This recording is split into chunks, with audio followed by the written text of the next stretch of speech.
All right, the big story that we are now first tracking on India Global comes in from, the repeated violence against Bangladeshi minorities is something that has been resonated not just in India but around the world. And latest is that US Congressman Raja Krishnamoorthi has spoken about it, and he has said so in no uncertain terms. In fact, the rights of minorities in Bangladesh is now a key concern, and as the new session of the US Congress starts in the new session in 2025, Indian American Congressman has raised his voice against the violence and persecution that Hindus and minorities in Bangladesh are facing. In fact, he has also said that protecting them is now important as the world is watching. Remember, this has been going on since 5th of August.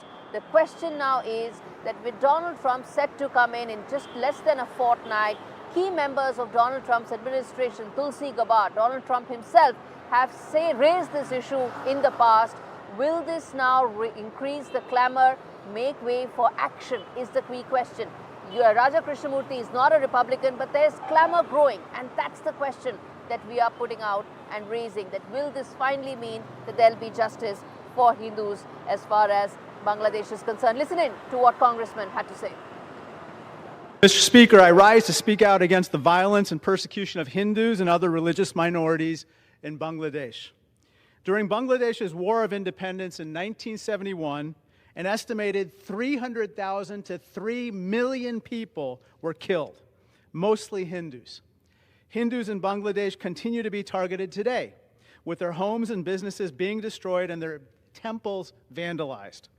Since the ousting of the former Prime Minister last August, these attacks have increased again, with over 2,000 incidents reported in August alone.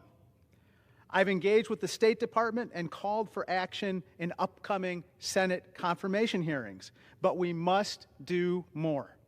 I urge my colleagues to act now to protect Bangladesh's religious minorities. The world is watching, and we cannot let history repeat itself. Indeed, the world is watching and more needs to be done. In fact, staying with Bangladesh, more updates coming in.